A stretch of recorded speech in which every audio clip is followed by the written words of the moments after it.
ತಮಿಳುನಾಡಿನ ಮಾಜಿ ಸಿಎಂ ಓ ಪನ್ನೀರ್ ಸೆಲ್ವಂ ಇವತ್ತು ಅಧಿಕೃತವಾಗಿ ಡಿಎಂಕೆ ಪಕ್ಷವನ್ನ ಸೇರಿದ್ದಾರೆ. ಸಿಎಂ ಎಂಕೆ ಸ್ಟಾಲಿನ್, ಸಚಿವ ಉದಯನಿಧಿ ಸ್ಟಾಲಿನ್ ಸಮ್ಮುಖದಲ್ಲಿ ಡಿಎಂಕೆ ಪಕ್ಷವನ್ನ ಸೇರ್ಪಡೆ ಆಗಿದ್ದಾರೆ. ತಮಿಳುನಾಡಿನಲ್ಲಿ ಓ ಪನ್ನೀರ್ ಸೆಲ್ವಂ ಮಾಜಿ ಸಿಎಂ ಜಯಲಲಿತಾ ಅವರ ಬಲ್ಗೈ ಬಂಟ ಅಂತಾನೆ ಹೇಳಿ ಖ್ಯಾತಿಯನ್ನ ಪಡೆದುಕೊಂಡಂತವರು. ಕಾನೂನು ಸಂಕಷ್ಟ, ಕೋರ್ಟ್ ಕೇಸ್ ಕಾರಣದಿಂದಾಗಿ ಜಯಲಲಿತಾ ಸಿಎಂ ಸ್ಥಾನಕ್ಕೆ ರಾಜೀನಾಮೆ ನೀಡಿದಾಗಲೆಲ್ಲ ಓ ಪನ್ನೀರ್ ಸೆಲ್ವಂ ಅವರನ್ನ ಸಿಎಂ ಸ್ಥಾನದಲ್ಲಿ ಕೂರಿಸಿ ಆಳ್ವಿಕೆಯನ್ನ ನಡೆಸ್ತಾ ಇದ್ರು. ಪನ್ನೀರ್ ಸೆಲ್ವಂ ಬಿಳಿ ಬಣ್ಣದ ಶರ್ಟ್ ನಲ್ಲಿ ಯಾವಾಗ್ಲೂ ಜಯಲಲಿತಾ ಫೋಟೋ ಇರ್ತಾ ಇತ್ತು. ತಮಿಳುನಾಡಿನ ಜನರ ಪಾಲಿನ ಅಮ್ಮ ಜಯಲಲಿತಾ ಬಲಗೈ ಬಂಟನೆ ಇವತ್ತು ಎದುರಾಳಿ ಪಕ್ಷ ಡಿಎಂಕೆ ಸೇರಿರುವುದು ವಿಶೇಷ.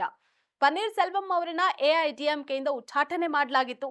ಈಗ ಜಯಲಲಿತಾ ಜೀವನ ಪರ್ಯಂತ ವಿರೋಧಿಸಿದ್ದ ಪಕ್ಷಕ್ಕೆ ಪನ್ನೀರ್ ಸೆಲ್ವಂ ಸೇರಿರೋದು ತಮಿಳುನಾಡು ರಾಜಕಾರಣದಲ್ಲಿ ಹೊಸ ತಿರುವನ್ನ ಹುಟ್ಟುಹಾಕಿದೆ.